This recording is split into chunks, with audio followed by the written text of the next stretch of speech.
Shalom semuanya, senang kita jumpa kembali. Kali ini kita akan bahas tentang nubuat dalam gereja masa kini. Mungkin kita pernah bertanya-tanya, buat apa sih nubuat? Apalagi buat gereja masa kini. Kan sudah ada Alkitab sebagai pegangan firman Tuhan. Lalu seberapa penting nubuat bagi gereja masa kini? Dan dari mana kita bisa mendapatkan nubuat tersebut? Serta bagaimana kita menguji sebuah nubuat? Mari kita bahas. Pada zaman Perjanjian Lama, nubuat disampaikan oleh para nabi yang diangkat Tuhan sendiri. Bentuknya berupa pesan, arahan, maupun peringatan Allah atas umat sehingga mereka bertobat dan hidup dalam kehendak-Nya. Mendengar dan melakukan yang disampaikan para nabi sama artinya dengan melakukan perkataan Allah. Oleh karena itu, pesan ini punya otoritas yang bisa dicatat dalam kitab para nabi sebagai firman Tuhan dalam Alkitab. Dalam Perjanjian Baru, ada juga orang-orang yang punya jabatan nabi seperti Yudas dan Silas dalam Kisah 15 ayat 32, Agabus dalam Kisah 21 ayat 10, dan beberapa lainnya. Tapi, bobot pesan yang disampaikan oleh nabi Perjanjian Baru berbeda dengan nabi Perjanjian Lama. Pada zaman Perjanjian Baru, Tuhan justru memilih dan mengutus para rasul sebagai media untuk menyampaikan pesan dan perkataannya. Pesan ini mendapat otoritas yang sama seperti nabi-nabi dalam Perjanjian Lama, sehingga apa yang mereka sampaikan punya nilai dan bobot kanon yang bisa dimasukkan sebagai firman Tuhan dalam Alkitab. Pada zaman ini, Allah memberikan jabatan dan karunia untuk bernubuat kepada umat pilihannya, sehingga kita tetap bisa mendengar dan mendapatkan nubuat. 1 Korintus 12 ayat 27-28 menjelaskan bahwa kita adalah tubuh Kristus dan masing-masing anggotanya mendapatkan karunia khusus dari Tuhan, baik sebagai rasul, nabi, pengajar, dan seterusnya.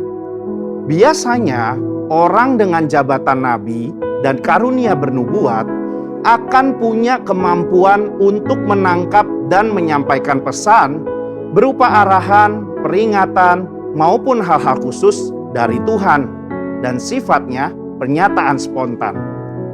Kata pernyataan dalam 1 Korintus 14 ayat 37 berasal dari kata apokalipto, yang berarti penyingkapan. Berkenaan dengan hal tersebut, ada 5 poin penting yang harus diperhatikan. Pertama, pernyataan datang secara spontan, bukan sesuatu yang dibuat-buat karena ada pemikiran atau persiapan sebelumnya. 2, pernyataan datang secara pribadi kepada seseorang, bukan sesuatu yang timbul karena adanya situasi atau fenomena yang diketahui semua orang. 3, pernyataan datang dari Tuhan melalui Roh Kudus, bukan dari pikiran maupun kehendak pribadi. 4, pernyataan memberikan pengertian terhadap cara Tuhan memandang. Dan 5, pernyataan dapat dikenali sebagai sebuah pesan Tuhan oleh para nabi. Akan tetapi, karunia bernubuat yang dimiliki oleh nabi dalam Perjanjian Baru dan gereja zaman ini berbeda dengan nabi zaman Perjanjian Lama, karena mereka tidak memiliki otoritas yang setara dengan para rasul. Hal ini terlihat ketika dengan tegas Paulus berkata bahwa para nabi harus tunduk kepada dia sebagai rasul yang memiliki otoritas menyampaikan perkataan Tuhan. Dalam konteks zaman sekarang, kita memiliki Alkitab yang sudah lengkap Perjanjian Lama dan Perjanjian Baru. Oleh karena itu, nubuatan dari para nabi zaman ini harus tunduk pada otoritas Alkitab.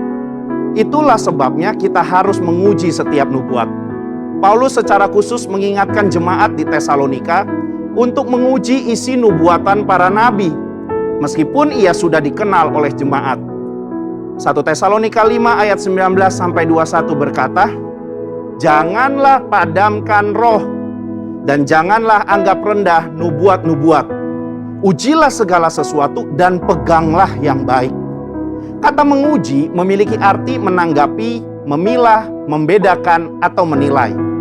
Di satu sisi, kita sebagai insan Pentakosta tidak boleh acuh dan cuek terhadap nubuat. Namun di sisi lain, kita juga harus bisa memilah, membedakan, dan menilai segala sesuatu. Standar yang kita gunakan untuk menguji dan menilai adalah firman Tuhan dalam Alkitab. Mengenai konsekuensi dalam bernubuat, Nabi dalam Perjanjian Lama memiliki otoritas yang sangat tinggi sebagai penyampai pesan Tuhan, dan segala perkataannya dianggap sebagai perkataan Allah. Jika seseorang tidak mendengar dan mentaati nubuatan seorang nabi, itu artinya sama dengan melawan perkataan Tuhan sendiri. Oleh karena itu, jika seorang nabi pada zaman Perjanjian Lama memberikan nubuatan palsu, maka ia harus langsung dihukum mati, agar tidak ada penyalahgunaan otoritas. Tapi berbeda dengan nabi dalam Perjanjian Baru. Konsekuensi sama sekali tidak nampak dalam petunjuk Paulus kepada jemaat di Korintus. Jemaat hanya diminta untuk menanggapi, menguji setiap nubuat, namun tidak ada konsekuensi fatal jika seorang nabi memberikan nubuat yang palsu atau tidak lolos uji. Perbedaan ini terjadi karena nabi dan nubuatan mereka dalam Perjanjian Baru tidak memiliki otoritas yang sama dengan nabi dan nubuatan dalam Perjanjian Lama. Kesimpulannya, sebagai insan Pentakosta, kita percaya bahwa Tuhan masih terus berbicara dan menuntun gerejanya lewat nubuatan. Pada zaman Perjanjian Baru, nubuat merupakan salah satu karunia roh dan salah satu cara Tuhan untuk menyampaikan pesan berupa arahan, peringatan, dan hal-hal khusus kepada umatnya hingga saat ini. Namun, kita perlu menguji segala nubuat yang ada dengan mengakarkan diri pada firman-Nya. Biarlah kita menjadi pribadi yang peka dan senantiasa taat kepada perintah, arahan, maupun peringatannya, sehingga kita terus hidup berkenan kepadanya. Saudara, untuk penjelasan lebih lengkapnya dari tim teologi kami, silahkan untuk buka link yang ada di atas atau scan QR Code yang tersedia. Salam integritas, Tuhan Yesus memberkati.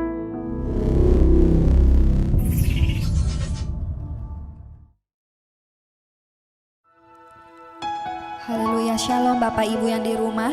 Kembali lagi di ibadah online kita pada hari ini. Biarlah kita mempunyai sukacita, pengharapan yang penuh kepada Tuhan Yesus. Kita memulai ibadah kita pada hari ini. Biarlah kita boleh sungguh-sungguh di hadapan Tuhan, membawa setiap ucapan syukur kita kepada Tuhan Yesus. Haleluya. Bapak yang baik, terima kasih Tuhan. Kalau pada hari ini Tuhan kami boleh diberikan kesempatan untuk mengikuti ibadah kami ya Bapak. Biarlah Tuhan Kau yang menjamah setiap hati kami Tuhan, menjamah setiap pikiran kami ya Tuhan. Terima kasih Tuhan, kami mau menyerahkan segala beban masalah kami di hadapan-Mu ya Bapak. Terima kasih Tuhan Yesus. Tutup bungkus dengan kuasa darah-Mu yang kudus. Haleluya. Haleluya. Mari naikkan pujian ini, katakan.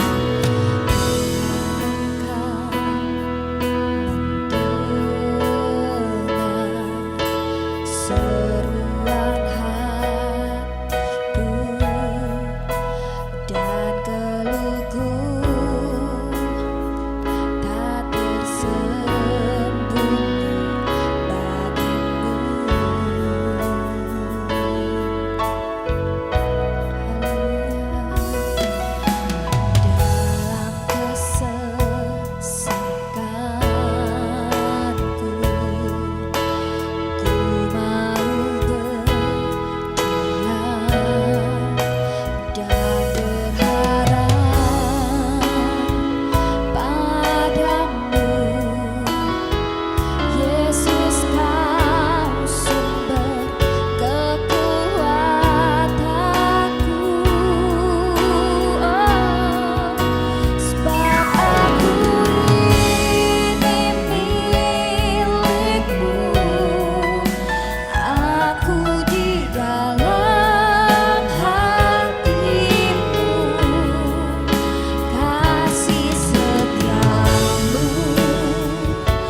Allah kita. Haleluya, katakan dalam kesesakanku. Dalam kesesakanku, ku mau berdiam dan berharap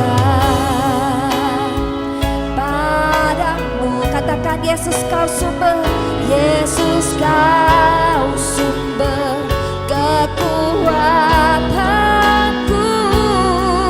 Oh, sebab aku ini milikmu, aku di dalam hatimu, kasih setiamu yang menghidupkan aku. Sebab aku milikmu Tuhan, sebab aku ini milikmu, tak ku pertahankan hidupku, biar kehendakmu kerjakanlah dalamku.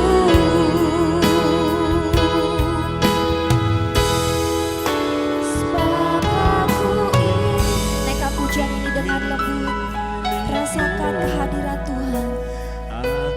Sebab kehidupan kita ini hanyalah milik Tuhan Yesus. Haleluya, terima kasih Tuhan Kasih setiamu yang menghidupkan kami Bapa. hidupkan aku. Oh, sebab aku milikmu Tuhan, sebab aku ini milikmu, tak ku pertahankan hidupku, biar kehendakmu kerjakanlah dalamku. Dengan segenap hati, sepenuh hatimu katakan haleluya. Sebab aku ini milikmu, aku di dalam hatimu Bapa. Hatimu, kasih setiamu yang menghidupkan aku. Oh, sebab aku ini milikmu, sebab aku ini milikmu, tak ku pertahankan hidupku, biar kehendakmu kerjakanlah dalamku.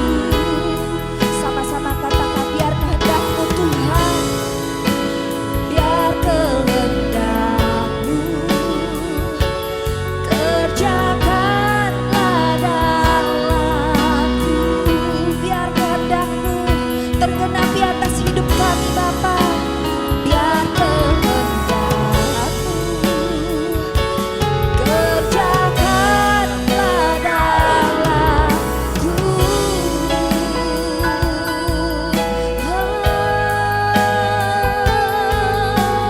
Terima kasih Tuhan, biar kehendakmu terjadi atas kami Tuhan, biar rencanamu yang indah boleh ada kami miliki, sebab kami milikmu Bapa. Haleluya, terima kasih Tuhan. Haleluya. Mari sidang Jumat sekalian, untuk kita bersatu hati, kita akan masuk ke dalam doa syafaat. Oralaba syakaralabaya shikina makaralabaya. Tuhan, kami berterima kasih buat segala penyertaan dan lawatan-Mu. Kami sehati berdoa untuk gembala pembina kami, Pendeta Insinyur Niko dan keluarga. Berikan kesehatan dan kekuatan-Mu serta pengurapan-Mu Bapa. Dan juga keempat wakilnya berikan mereka kesehatian. Kami juga berdoa Tuhan untuk Gembala CK4, Bapak Pendeta Welera Kauntu, beserta wakil-wakilnya, beserta semua gembala dan jemaat di CK4. Kiranya Engkau senantiasa mengurapi dan memakai mereka dengan luar biasa. Dan juga kami berdoa secara khusus untuk Gembala kami, Bapak Pendeta Immanuel Setopo dan Ibu Helen, serta anaknya Andi dan Debbie, dan cucunya Abigail. Tuhan pakai menjadi teladan dan berkat buat bagi banyak orang. Kami juga berdoa untuk wakil gembala kami, Bapak Wisnu dan Bu Susi, beserta anaknya Adit. Tuhan Kau lindungi dan Tuhan berkati keluarga ini. Kami juga berdoa Tuhan untuk bangsa dan negara kami Indonesia. Kami nyatakan damailah Indonesiaku, damailah Indonesiaku. Virus corona akan segera selesai dari bangsa kami. Ekonomi Indonesia akan bangkit. Kami berdoa secara khusus untuk presiden kami dan wakil presiden kami. Kiranya Tuhan berikan hikmat dan pengetahuan dari Bapa Tuhan. Dan mereka Tuhan boleh memimpin bangsa ini dengan takut akan Tuhan, dengan bijaksana, beserta juga dengan jajaran kementerian, DPR, MPR, TNI, Polri Tuhan. Biarlah mereka boleh bekerja dengan sehati Bapa. Kami juga berdoa untuk GBI, COG, ORU, WIA dan juga EPT Bapa. Biarlah Engkau memakai lembaga-lembaga ini menjadi saluran berkat dan alat-Mu untuk menangkan jiwa. Kami percaya Bapak Pentakosta ketiga dimulai dari Indonesia sampai ke bangsa-bangsa, dari timur ke barat, dan akan kembali ke Yerusalem Bapa. Kami berdoa untuk generasi Yeremia juga. Biarlah generasi Yeremia ini boleh bangkit Tuhan. Mereka Tuhan boleh bergerak Tuhan. Segenap hati mereka cinta mati-matian kepada Tuhan, yang hidup dalam kekudusan serta berjalan dengan kebenaran firman Tuhan. Dan juga kami juga menyerahkan jemaat di GB Home. Bapa, Kau berikan Tuhan berkat kepada mereka Tuhan. Tuhan sembuhkan yang sakit, Engkau kuatkan yang lemah, hibur yang susah. Dan setiap masalah Tuhan, Engkau yang beri jalan keluar. Biarlah setiap jemaat kami Tuhan boleh terus hidup Tuhan dengan taat dan setia. Dan mereka Tuhan boleh menyambut kedatangan-Mu Tuhan Yesus. Maranatha Tuhan Yesus. Dalam nama Tuhan Yesus kami berdoa dan mengucap syukur. Haleluya. Amin.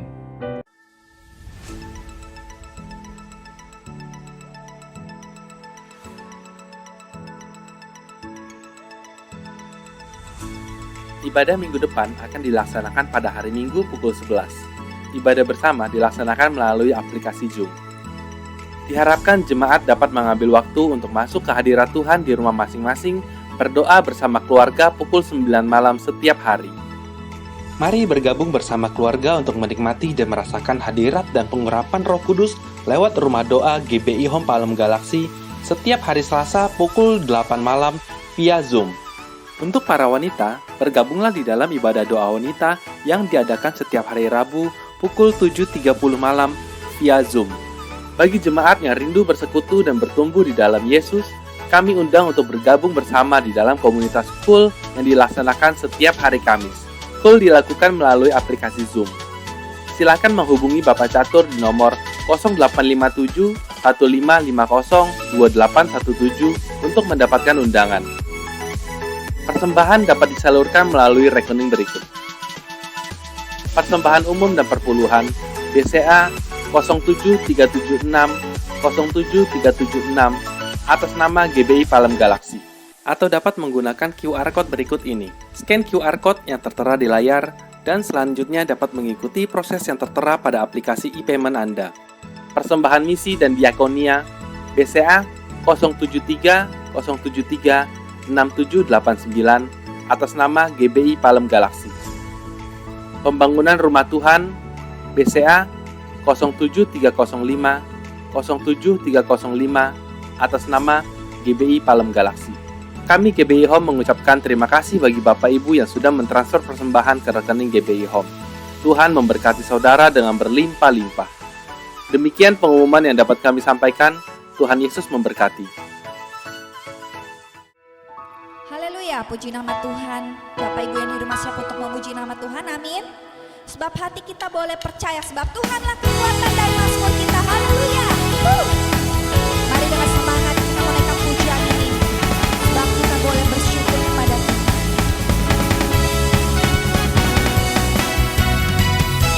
Tuhanlah kekuatan dan mazmurku. Dia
kita mau persiapkan hati kita lebih dalam lagi untuk masuk dalam hadirat ya Tuhan.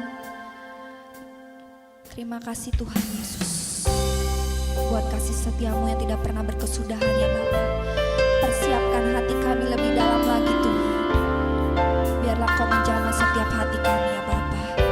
Terima kasih Tuhan.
Ya, shalom saudara-saudara Pasti kita dalam keadaan sehat, kuat, dan tidak terasa kita telah masuk di dalam bulan Desember yang orang sebut bulan Natal, perayaan kelahiran Tuhan Yesus.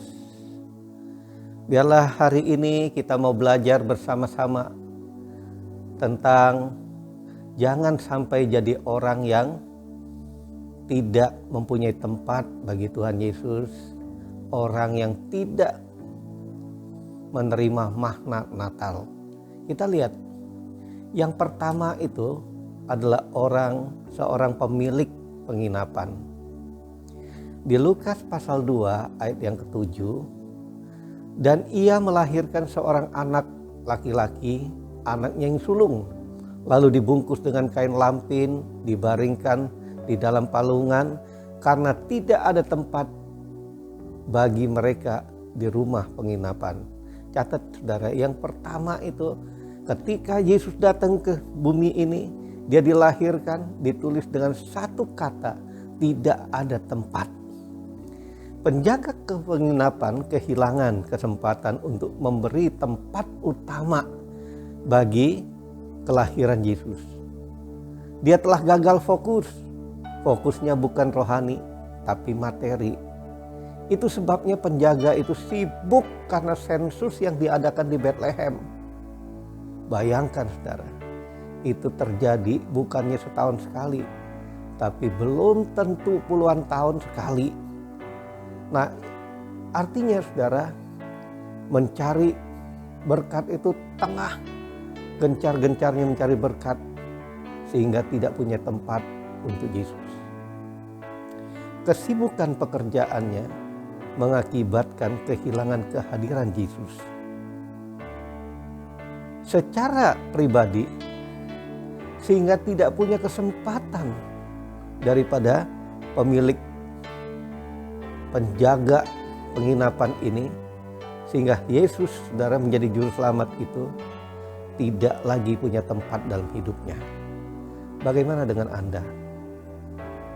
Apakah keasikan pekerjaan, keasikan mengejar saudara materi dunia ini, mengejar segala keberhasilan dunia ini, sehingga engkau kehilangan fokus pada perkara-perkara rohani, bukan lagi saudara perkara yang engkau utamakan. Bahkan tidak ada lagi tempat di hatimu bagi Yesus. Yang engkau fokuskan hanya kekayaan materi. Tetapi saudara tidak menyadari bahwa hidupmu sedang ada dalam kekeringan rohani. Jangan biarkan jiwamu kosong. Natal ini berarti justru ada Yesus hadir ke bumi ini. Biarlah Natal ini menjadi kesempatan bagi Anda untuk kembali kepada kasih yang mula-mula. Kasih yang mula-mula mencintai Tuhan Yesus.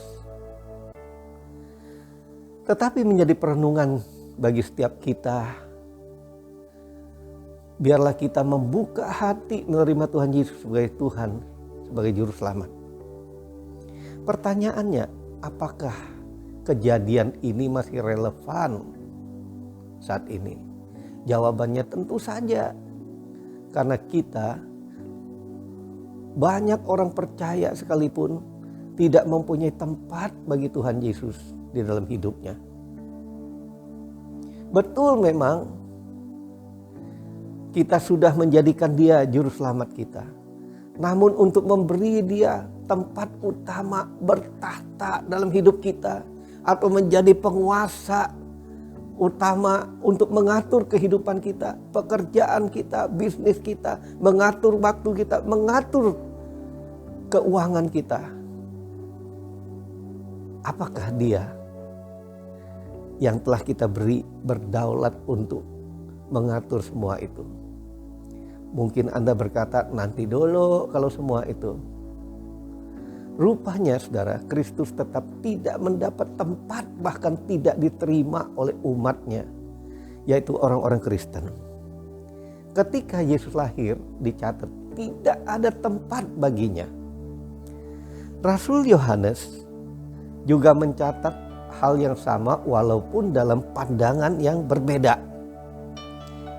Dituliskan gini, ia datang kepada miliknya, tetapi orang-orang kepunyaannya itu tidak menerima dia. Kalau saudara baca dalam Yohanes pasal yang pertama ayat 11.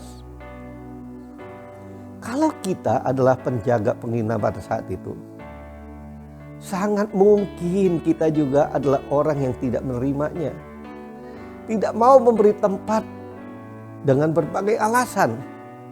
Oh, saudara bilang kalau saya sebagai penjaga penginapan itu tidak demikian. Ya, karena saudara sudah tahu ceritanya. Oleh sebab itu mari masing-masing kita uji hati. Jangan-jangan selama ini di dalam hati dan hidup kita tidak ada tempat. Yesus tidak ada tempat di hati kita. Kita sibuk dengan pekerjaan kita. Kerja. Kalau nggak kerja mana bisa berhasil. Tapi kita lupa bahwa keberhasilan kita itu hanya datang daripada Tuhan. Keberhasilan kita itu hanya datang daripada Tuhan. Sehingga kita berkata tidak ada waktu bagi sumber berkat itu. Yang justru Yesus jadi sumber berkat itu, kita berkata tidak ada waktu. Biarlah setiap kita dapat menjawab pertanyaan ini. Adakah kita memberi tempat yang seharusnya bagi Tuhan Yesus? Kita akan lihat orang yang kedua, saudara, kehilangan makna Natal dalam hidupnya. Itu adalah Raja Herodes.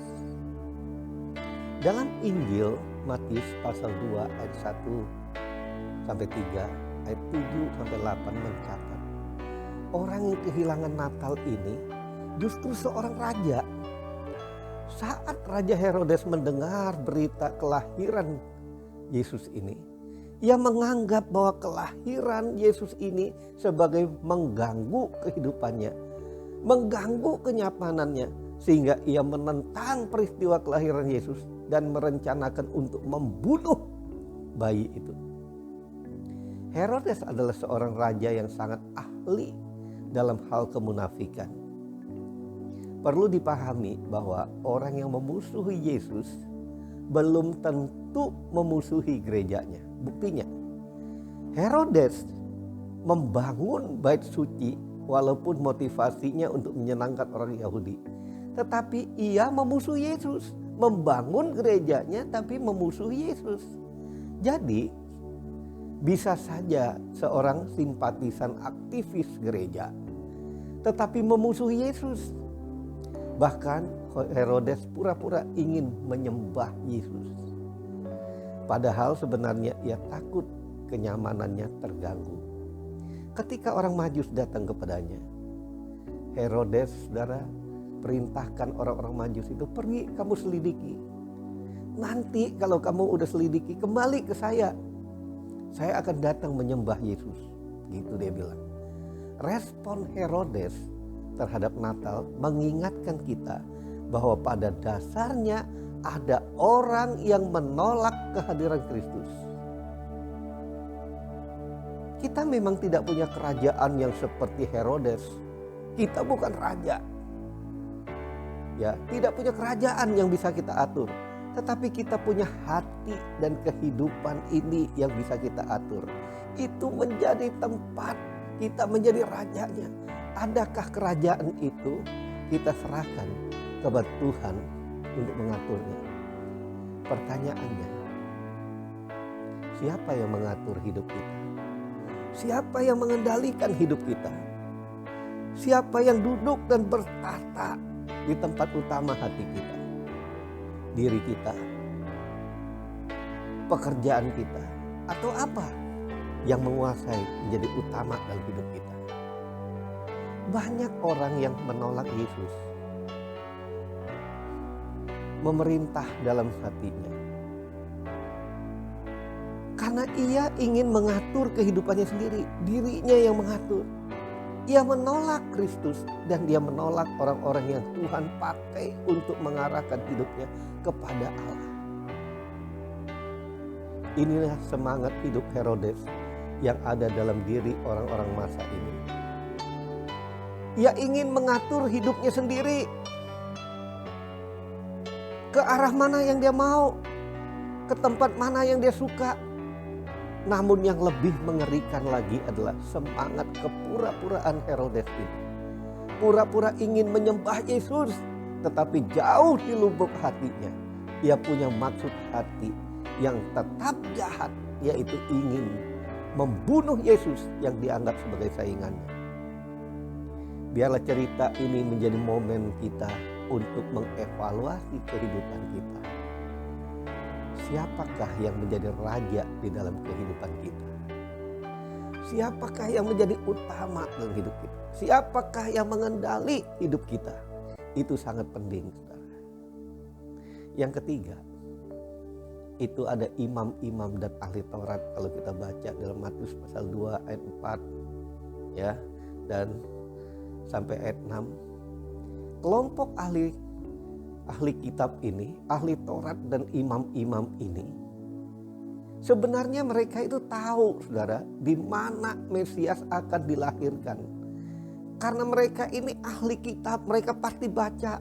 Karena dalam kitab Mika pasal yang ke-5 ayat 2 sudah meramalkan bahwa Bethlehem adalah tempat kelahiran Yesus. Bethlehemlah tempatnya. Namun saudara, pendirian mereka ini hanya berpusat kepada dirinya. Menyebabkan mereka tidak peduli walaupun mereka memiliki seluruh fakta dan bukti. Mereka tidak mau menemui Mesias. Ketika Raja Herodes bertanya kepada mereka, mereka memberitahukan Raja Herodes bahwa itu telah dinubuatkan di Bethlehem. Ya saudara. Tapi mereka sendiri tidak mau datang untuk menyembah Yesus. Karena mereka merasa sebagai orang yang paling tahu. Dan mereka merasa mereka paling ngerti tentang hukum. Hukum apa saudara? Hukum Taurat. Sehingga menyebabkan mereka lalai melakukan apa yang mereka ketahui. Nah saudara, banyak orang kehilangan makna Natal. Karena mereka merasa mereka begitu paham firman Tuhan. Mereka tahu firman Tuhan. Sehingga mereka tidak perlu lagi datang menyembah Yesus. Keintiman dengan Tuhan mereka anggap proyek buang waktu saja. Apa kebaktian? Itu buang waktu saja. Sehingga apa saudara? Keintiman dengan Tuhan itu mereka abaikan. Karena otak mereka berpikir mereka sudah tahu tentang Tuhan. Tapi sebetulnya mereka sedang sok tahu. Mari introspeksi diri.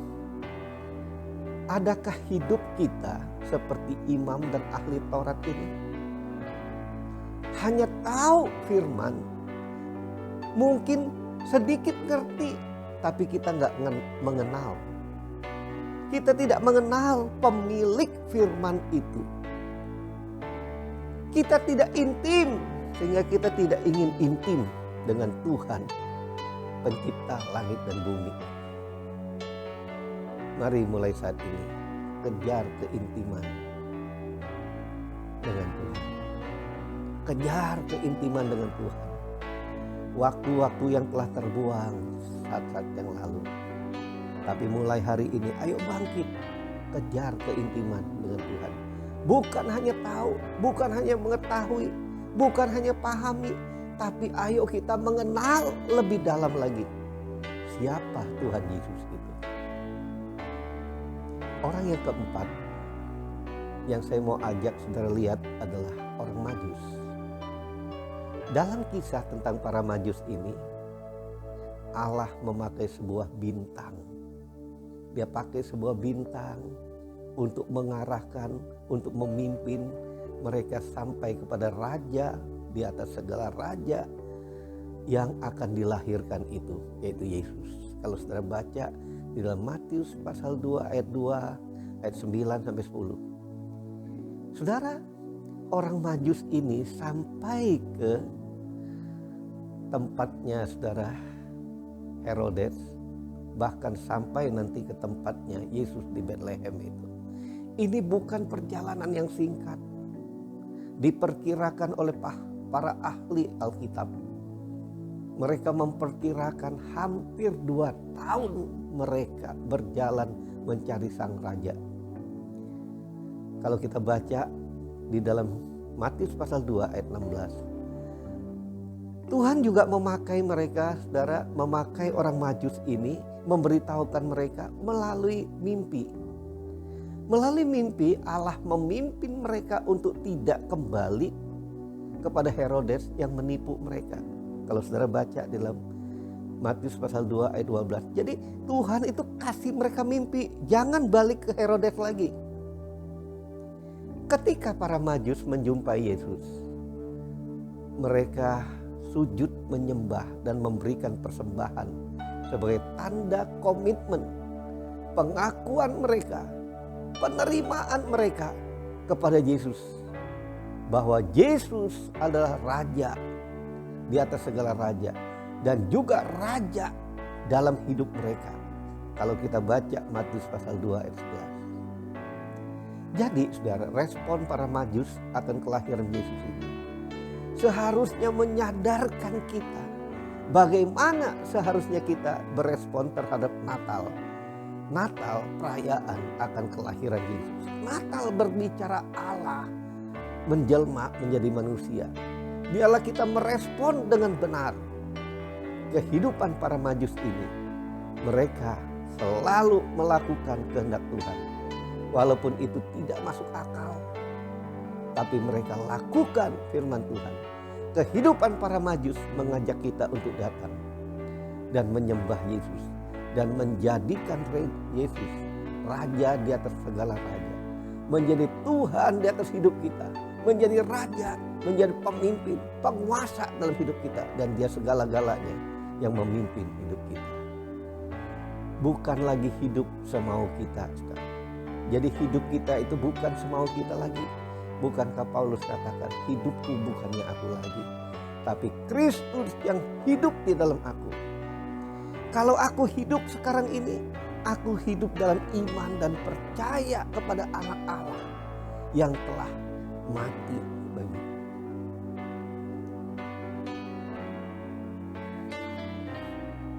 Hidup yang senantiasa mencari kehendak Tuhan. Mereka taat kepada pimpinan Tuhan dan terus mempersembahkan hidup mereka sebagai persembahan yang hidup dan berkenan kepada Tuhan. Itulah hidup daripada para Majus ini. Biarlah peristiwa Natal ini mengubah jalan hidup kita. Di hadapan kita ditawarkan jalan hidup cara Herodes dan jalan ahli Taurat adalah jalan hidup dalam pemberontakan, atau jalan hidup penjaga penginapan yang tiada tempat bagi Yesus. Tetapi jalan hidup yang Tuhan inginkan engkau dan saya belajar dari semua itu adalah jalan hidup dari para Majus ini, adalah jalan hidup dalam ketaatan dan kesetiaan kepada Tuhan. Jalan hidup Herodes, jalan hidup ahli Taurat dan imam-imam, bahkan jalan hidup daripada penjaga penginapan, mencapai ujung jalannya adalah di dalam, saudara, kehancuran. Tetapi saudara, di dalam jalan daripada orang Majus ini menuju satu sukacita, menuju sukacita, damai sejahtera dalam hidupnya.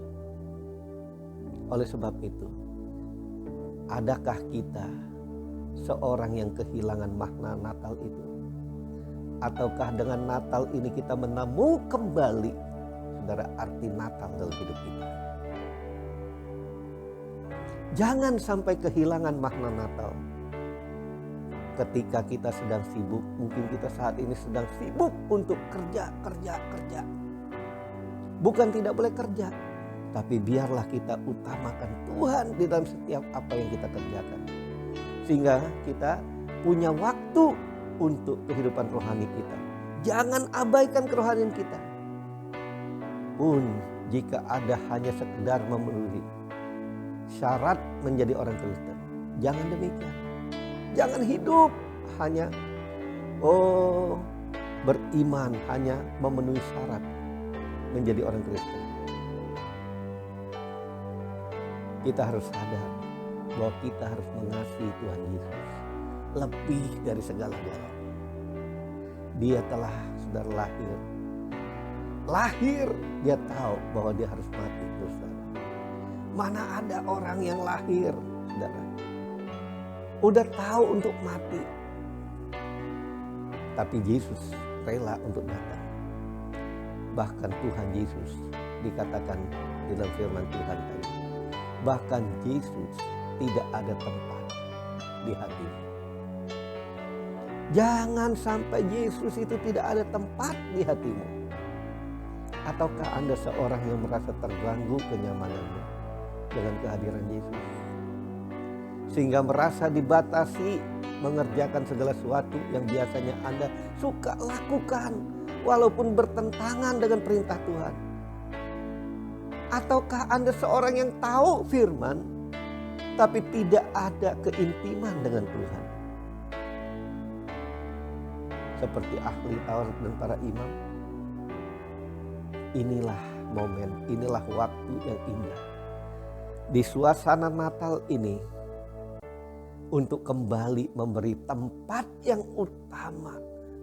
Memberi tempat, yaitu membuka hati kita bagi Yesus. Datang padanya dengan rendah hati. Jadikan dia Tuhan dan Juru Selamat hidup kita. Jadikan dia pemimpin dalam hidup kita. Jadikan dia yang mengarah hidup kita. Seperti Majus ini, mari kita berdoa. Bapa yang baik, lembutkan hatiku. Biarlah di momen bulan Natal ini, aku menyediakan hatiku. Lahirlah di hatiku. Jadilah Tuhan dan Juru Selamatku. Dan tuntunlah hidupku. Aku tidak bisa berjalan sendiri tanpa Engkau. Terima kasih Tuhan Yesus. Dalam nama Tuhan Yesus. Haleluya. Amin. Amin. Amin. Mari kita masuk dalam perjamuan kudus. Bagi saudara-saudara yang telah mempersiapkan roti dan anggur, mari kita mengingat kembali ayat firman Tuhan yang katakan, sebab setiap kali kamu makan roti dan minum cawan ini, kamu memberitakan kematian Tuhan Yesus sampai ia datang kembali. Perjamuan kudus adalah perjamuan Tuhan Yesus sendiri. Setiap kali kita masuk dalam perjamuan kudus, Tuhan Yesus berkata, biarlah ini menjadi peringatan akan aku. Karena itu, mari arahkan hati saudara kepada kebaikan Tuhan.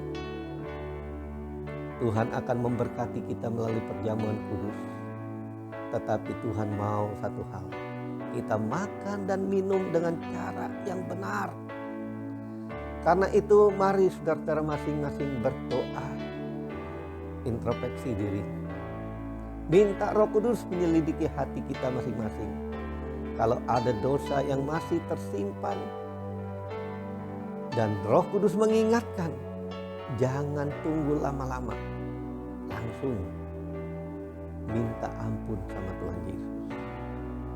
Katakan, Tuhan Yesus, ampuni aku. Ampuni segala dosaku. Karena Engkau begitu mengasihi aku dan mencintai aku. Engkau membebaskan aku dari hukuman dosa, sehingga aku boleh beroleh hidup yang kekal. Saudara boleh mengambil waktu sejenak untuk mengingat kembali kebaikan dan kasih Tuhan. Oh Ralana Masyanda Karalana Masyiki Ralana Karalana Iralana Masyanda Karalana Masyiki Ralana Karalana. Oh Ralana Masyanda Karalana Masyata Karalana. Bapa Engkau baik, Engkau sungguh baik, Engkau lahir, Engkau tahu Engkau akan mati bagi kami untuk menanggung semua dosa kami. Pada hari yang ketiga Engkau bangkit kembali. Terima kasih untuk pengorbanan-Mu kepada kami. Terima kasih Bapa, Engkau mengampuni semua dosa kami dan kami layak karena Engkau yang melayakkan kami. Terima kasih Bapa, terima kasih. Mari kita angkat roti di tangan kanan kita tinggi-tinggi.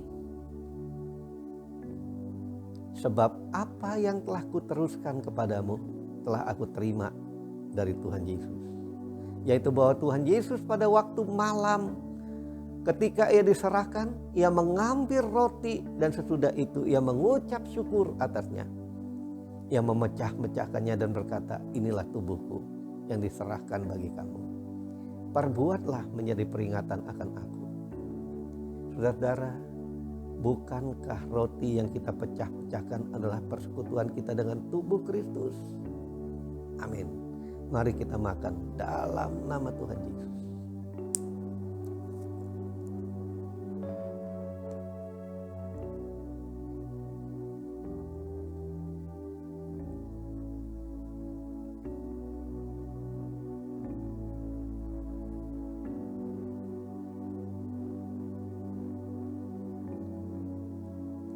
Kita angkat cawan di tangan kanan kita tinggi-tinggi. Demikian juga ia mengambil cawan setelah makan lalu berkata, cawan ini adalah perjanjian baru yang dimeteraikan oleh darahku. Perbuatlah ini setiap kali kamu meminumnya menjadi peringatan akan aku. Saudara-saudara, bukankah cawan pengucapan syukur atasnya kita ucapkan syukur adalah persekutuan kita dengan darah Kristus? Amin. Mari kita minum dalam nama Tuhan Yesus.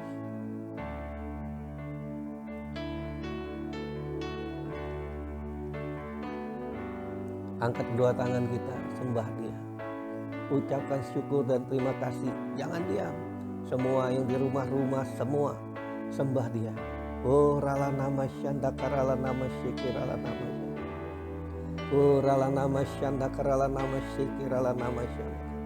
Kita pakarala nama syanda karala nama syikirala nama karala. Biarlah setiap yang sakit engkau disembuhkan oleh darah Yesus. Biarlah engkau yang lemah engkau dikuatkan saat ini. Setiap rumah tangga dipulihkan saat ini. Setiap ekonomi diangkat oleh Tuhan. Jadilah engkau diberkati, nikmati berkat dan menjadi saluran berkat dalam hidupmu. Di dalam nama Tuhan Yesus. Oh rala nama syanda karala nama syik. Kirala nama syanda karala nama syik. Biarlah engkau orang-orang yang menyediakan tempat bagi Tuhan Yesus. Bukan orang yang kehilangan Tuhan Yesus. Saat ini biarlah engkau seorang yang menerima dan membuka hati menjadikan Tuhan Yesus menjadi pemimpin, menjadi raja, menjadi juru selamat. Menjadi segala-galanya dalam hidupmu. Dan Dia menjadi pemimpin hidupmu. Terima kasih Tuhan. Oh rala nama syanda karala nama. Terima kasih Bapa. Terima kasih kalau kami punya masih kesempatan untuk mengingat kembali akan pengorbanan-Mu, penderitaan-Mu untuk kami. Kami mengucap syukur karena kami dipilih. Kami Tuhan, Engkau pakai hidup kami untuk menjadi alat-Mu. Terima kasih Tuhan, bahkan Engkau mempersiapkan untuk kami boleh bersama-sama Engkau hidup dalam kerajaan sorga. Selama kami di bumi ini, biarlah Tuhan sekali lagi kami membuka hati kami. Tinggallah dalam hidup kami. Biarlah Engkau menuntun hidup kami. Kami tidak dapat berjalan tanpa Engkau. Terima kasih Tuhan Yesus. Segala kemuliaan, hormat hanya bagi nama-Mu. Oh rala nama syanda karala. Oh rala nama syanda. Mari kita angkat kedua tangan kita. Oh Bapa, sebelum kami menerima berkat daripada-Mu, Engkau telah memulihkan dalam hidup setiap keluarga. Engkau telah menjadikan semua baru Tuhan. Engkau begitu mengasihi, Engkau rela datang dan mati bagi kami.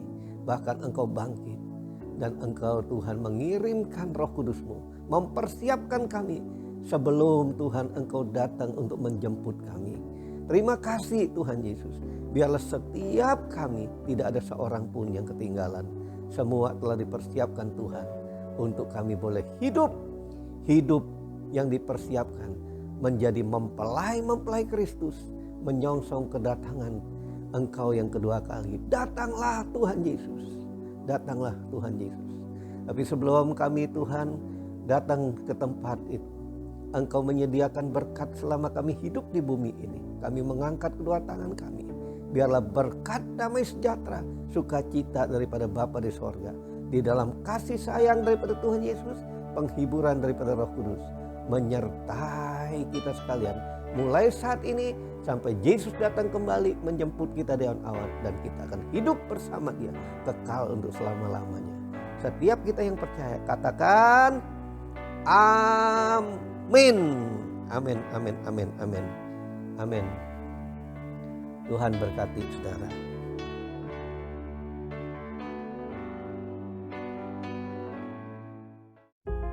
Mari bersama-sama perkatakan iman dalam Mazmur 91. Dalam lindungan Allah. Orang yang duduk dalam lindungan yang maha tinggi dan bermalam dalam naungan yang maha kuasa akan berkata kepada Tuhan, tempat perlindunganku dan kubu pertahananku, Allahku yang kupercayai. Sungguh Tuhanlah yang akan melepaskan aku dari jerat penangkap burung, dari penyakit sampar yang busuk. Dengan kepaknya Tuhan akan menundungi aku, di bawah sayapnya aku akan berlindung, kesetiaannya ialah perisai dan pagar tembok. Aku tak usah takut terhadap kedahsyatan malam, terhadap panah yang terbang di waktu siang, terhadap penyakit sampar yang berjalan di dalam gelap, terhadap penyakit menular yang mengamuk di waktu petang. Walau 1000 orang rebah di sisiku dan 10.000 di sebelah kananku, tetapi itu tidak akan menimpa aku. Aku hanya menontonnya dengan mataku sendiri dan melihat pembalasan terhadap orang-orang fasik. Sebab Tuhan ialah tempat perlindunganku, yang maha tinggi telah kubuat tempat perteduhanku. Malapetaka tidak akan menimpa aku, dan tulah tidak akan mendekat kepada kemahku. Sebab malaikat-malaikatnya akan diperintahkannya kepadaku untuk menjaga aku di segala jalanku. Mereka akan menatang aku di atas tangannya, supaya kakiku jangan terantuk kepada batu. Singa dan ular tedung akan kulangkahi. Aku akan menginjak anak singa dan ular naga. Sungguh hatiku melekat kepada Tuhan, maka Tuhan akan meluputkan aku. Tuhan akan membentengi aku, sebab aku mengenal namanya. Bila aku berseru kepada Tuhan, Tuhan akan menjawab aku. Tuhan akan menyertai aku dalam kesesakan. Tuhan akan meluputkan aku dan memuliakan aku. Dengan panjang umur akan Tuhan kenyangkan aku, dan akan Tuhan perlihatkan kepadaku keselamatan daripadanya. Amin. Mari saya undang jemaat yang dikasihi Tuhan untuk kita bersama-sama memperkatakan apa yang dimaksud dengan Pentakosta ketiga. Pentakosta ketiga adalah pencurahan Roh Kudus yang dahsyat di zaman ini melebihi yang terjadi di Azusa Street. Pentakosta ketiga akan mengakibatkan penuaian jiwa yang terbesar dan yang terakhir sebelum Tuhan Yesus datang kembali. Pentakosta ketiga akan membangkitkan generasi Yeremia, yaitu anak-anak muda yang dipenuhi Roh Kudus, cinta mati-matian kepada Tuhan Yesus, tidak kompromi terhadap dosa, dan akan bergerak untuk memenangkan jiwa. Pentakosta ketiga lahir di Indonesia dan bergerak ke bangsa-bangsa. Gerakan ini dari timur ke barat dan akan kembali ke Yerusalem. Pentakosta ketiga akan memberikan kuasa untuk menyelesaikan amanat agung, dan setelah itu Tuhan Yesus datang kembali. Amin.